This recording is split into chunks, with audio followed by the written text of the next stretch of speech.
Hello and welcome to another session of Daily Prelims Practice.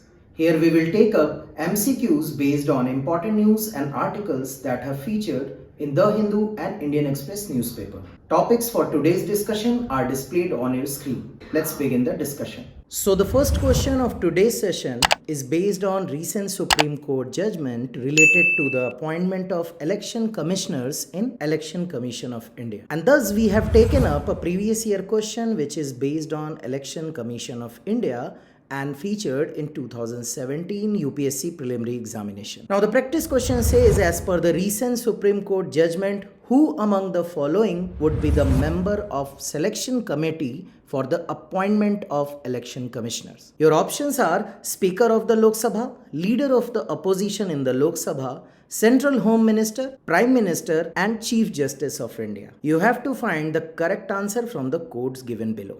Now, a constitution bench of the Supreme Court has ordered that election commissioners will be appointed by the President of India on the advice of a committee consisting of the Prime Minister, Leader of Opposition in the Lok Sabha and the Chief Justice of India. This practice will be enforced until law in this regard is made by the Parliament. Earlier, Chief Election Commissioner and other election commissioners have so far been appointed by the President on the advice of the Prime Minister only. As you had to find the correct answer, our answer would be B, that is 2, 4 and 5 only. Now we have taken up this question because of this news which featured on page number 1 of the Hindu newspaper, which talks about Supreme Court's order that panel of PM, CJI and opposition leader to pick Chief Election Commissioner. Now while delivering this judgment, Supreme Court opined that as fierce independence, neutrality and honesty envisaged in the institution of the Election Commission requires an end to government monopoly and exclusive control over appointments to the highest poll body. As you know, earlier Chief Election Commissioners and other commissioners were appointed on the basis of advice of Prime Minister only. Now another important point is the judgment has now brought the appointment process of CEC and election commissioners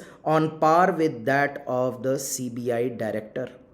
Answer for this PYQ is D, that is 3 only. The next question of today's discussion is based on this news which featured on page number 6 of the Hindu newspaper. Now Telangana government has alleged that several bills passed by the two houses of the state legislature have been pending since September 2022 and thus forcing the state to take legal recourse for resolving the grievance against the governor's office. Now, Office of Governor and features related to it or provisions related to it have been a recurrent theme in UPSC preliminary examination. As in 2014, UPSC has asked question based on the discretionary powers of the governor of a state, based on which we have taken up today's practice question. Question says, consider the following statements. Statement 1 says, it is obligatory for governor to reserve the bills passed by the state legislature if it endangers the position of the state high court. Now this statement is correct. As you know, when a bill is sent to the governor after it is passed by the state legislature, he can give his assent, withhold his assent, return the bill for reconsideration of his state legislature, or reserve the bill for consideration of the president. Now as per Article 200, which is related to the assent to bills, it says that governor shall not assent to but shall reserve for the consideration of the president any bill which in the opinion of governor, if it became law, so derogate from the powers of the high court as to endanger the position which that court is by this constitution designed to fill, which simply means this shall reserve phrase makes it obligatory for governor to reserve such bills which endanger the position of the High Court. Now the second statement says, when governor reserves an ordinary bill for the consideration of the president, he will not have any further role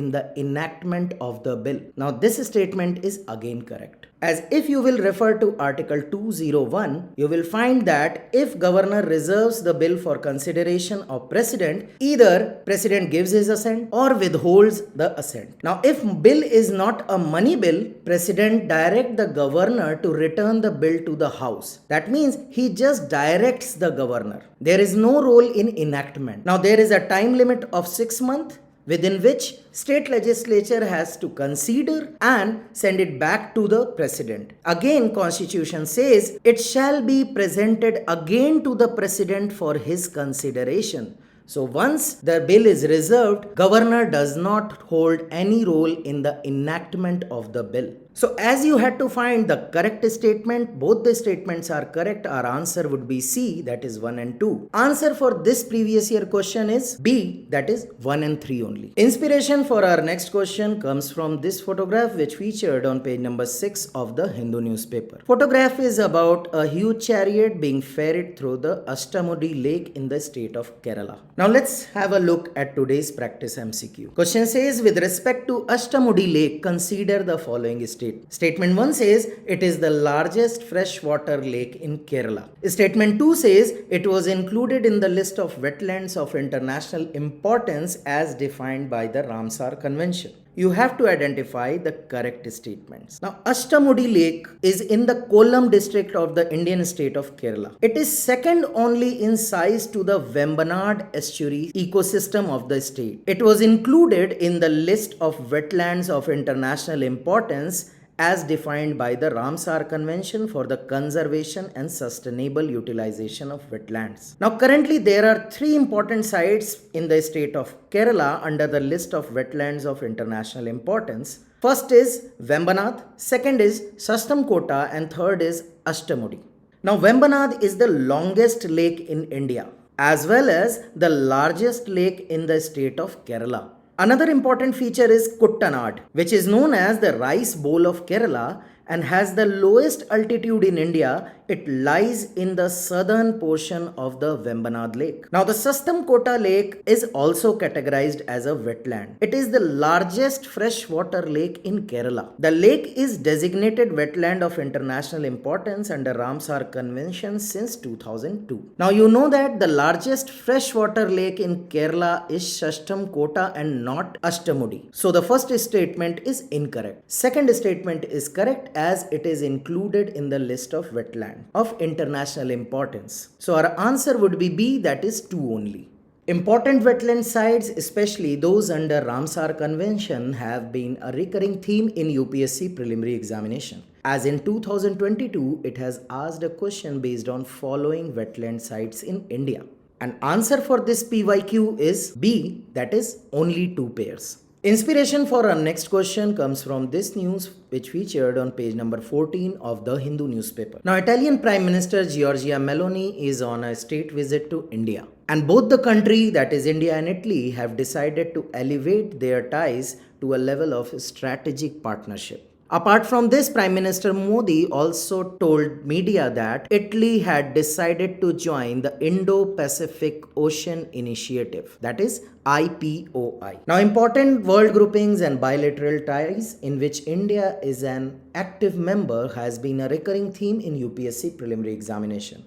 As in 2015, it has asked a question based on Mekong-Ganga cooperation. So let's take up today's practice MCQ. Question says, consider the following statements regarding an initiative known as Indo-Pacific Ocean Initiative, that is IPOI. Now question asks you to identify which among the above given options forms the central pillar of this initiative. Now, as a natural progression of India's vision of Indo-Pacific and to give it concrete shape, Prime Minister announced the Indo-Pacific Oceans Initiative, that is IPOI, at the East Asia Summit held in Bangkok in 2019. The IPOI is focused on finding cooperative solutions to global challenges in an open, inclusive, and cooperative manner. As an open global initiative, it draws an existing regional cooperation architecture and mechanism to focus on the 7 central pillars conceived around maritime security, maritime ecology,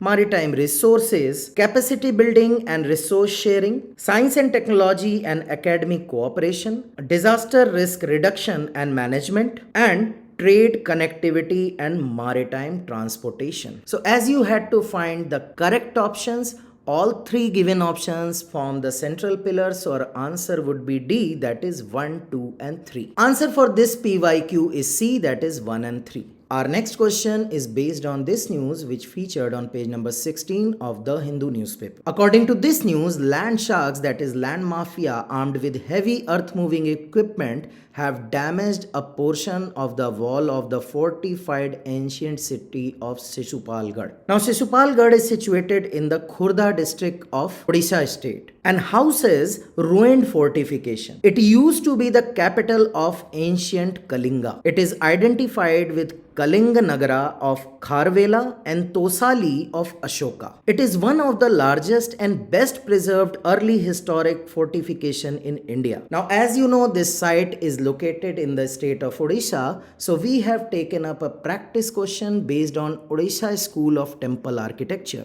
As temple architecture is an important theme from the perspective of UPSC examination. As in 2014, it has asked a question based on the term Panchayatan. So let's take up today's practice MCQ. Question says, with reference to Odisha School of Temple Architecture, consider the following statements. Question says, with reference to Odisha School of Temple Architecture, consider the following statements. Statement 1 says, Rekha Deul was the term used for the mandap in this school of temple architecture. Now this is an incorrect statement. Now as you all know, under the Nagara school, 3 sub-schools emerged, namely Odisha School, Khajuraho School and Solanki School of Gujarat and Rajasthan. Now, Odisha School has some distinct style, in which Shikhara of the temple was known as Rekha Deul, while Mandapa was known as Jagmohan. Statement 2 says there was extensive use of pillars in the porch. Now this statement is again incorrect. As in this school, there was no use of pillars in the porch. Iron girders were used instead to support the roof. Now third statement says in this school of architecture, temples were surrounded by a boundary wall.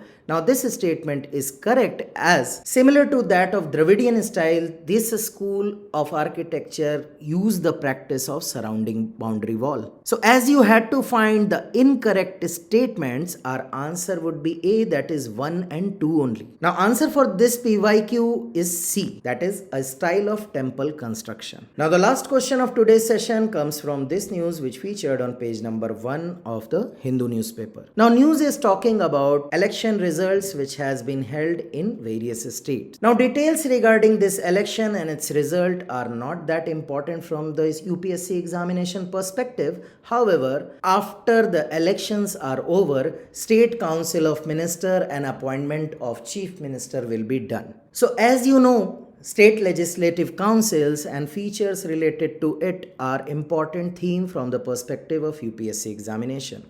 As in 2015, UPSC has asked question based on features of legislative council and role of governor. So we have taken up today's practice question on the similar line. Question says, consider the following statement. Statement 1 says, as per the constitution, advice of council of minister shall be binding on the governor. Now this statement is incorrect. And to understand this, let us have a look at the constitutional provision. Article 163 subclause 1 says there shall be a council of minister. So in certainty there should be a council of minister. But it further says in the exercise of his function, that is governor, except insofar as he is by or under his constitution required to exercise his functions or any of them in his discretion. So constitution does not make this advice binding. Try to understand this difference by reading the article 74 which relates to the president, where the language says there shall be a council of minister with the prime minister at the head to aid and advise the president, who shall in the exercise of his function act in accordance with such advice.